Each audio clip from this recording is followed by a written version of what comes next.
Access to effective rehabilitation such as CI therapy is very limited for many stroke survivors.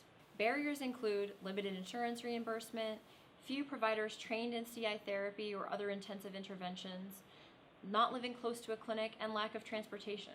So our laboratory created a video game to deliver CI therapy in-home at a much lower cost. The game is called Recovery Rapids, and it's played by moving the weaker hand and arm in front of a Microsoft Kinect camera. A therapist meets with the client throughout treatment to deliver the carryover components, or transfer package, of CI therapy. Meanwhile, the client receives intensive, high-repetition motor practice through the Recovery Rapids video game. The intensive motor training portion of CI therapy is provided through a video game. Gameplay is driven by moving the weaker hand and arm and requires no controller, making it ideal for people who have no experience with video games. In Recovery Rapids, the user is seen as the avatar paddling down a river. The Kinect One video sensor captures body movements of the player and replicates them within the game. Gameplay requires therapeutic motions of the hand, arm, and trunk.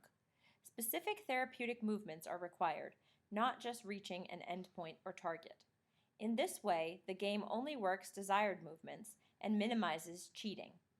The game automatically progresses with the player, increasing in difficulty as a player improves. It is also customizable to the needs of the user. For example, if a user has more difficulty with hand activities, the game can be customized to present more hand tasks. In the research that has been done to date, the game has not been used completely in isolation. Rather, gameplay occurs at home between 4 sessions with a therapist. The first consultation visit with a therapist takes about 2 hours.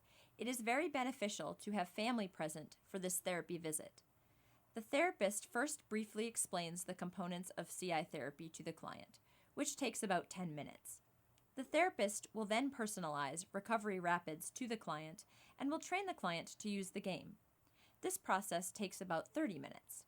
It is important that the therapist emphasize that the transfer components of CI therapy are equally important to gaming practice to drive brain plasticity and improve quality of life, however. This is why the majority of the therapist-client training sessions are devoted to the transfer package.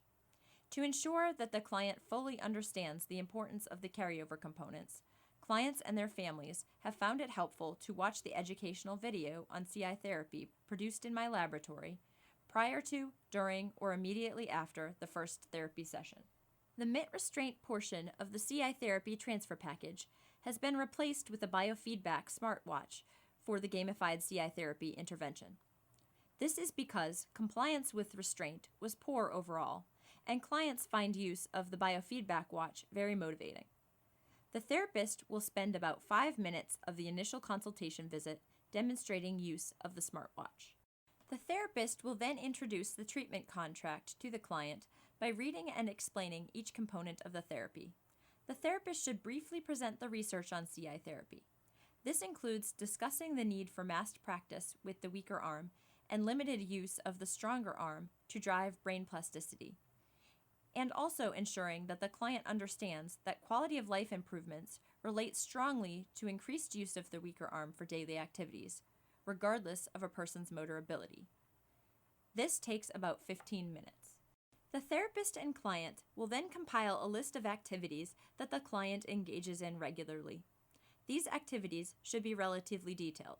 For example, the task of washing hands consists of turning on the faucet, applying soap to the hands, rinsing the hands, and drying the hands. By identifying tasks in detail, the client is encouraged to reflect upon how the weaker hand can be involved in all aspects of a task. The therapist will then produce several photocopies of this list for the client.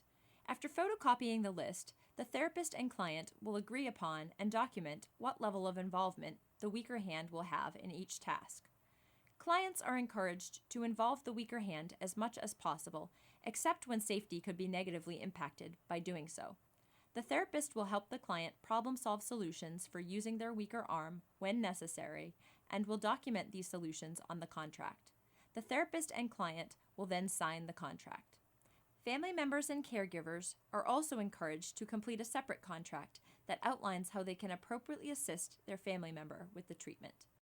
At home, the client will rate how their weaker arm was used for each activity on the photocopied list. This will help the client adhere to the contract and will promote carryover of motor gains to daily activities. In addition to using the weaker arm for all daily tasks, the client will also agree to specifically practice 10 activities of daily living for 30 minutes per day. These activities are decided upon collaboratively by the therapist and client. Finally, the client will complete the electronic motor activity log to monitor improvements in arm use for common daily activities.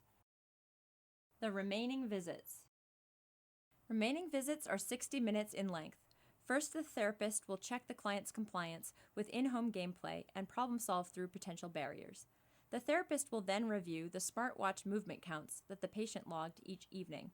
This provides an excellent opportunity to reinforce increased use of the weaker arm day to day or to problem solve ways to overcome plateaus.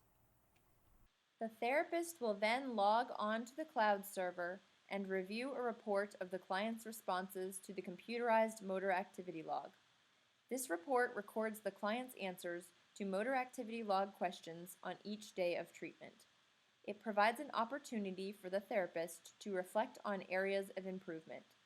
The therapist also prompts guided problem solving for activities that the client is having continued difficulty with. Finally, the therapist reviews the client's adherence to the treatment contract by examining the home achievement record that the client filled out at home. Any areas of difficulty are addressed with guided problem solving.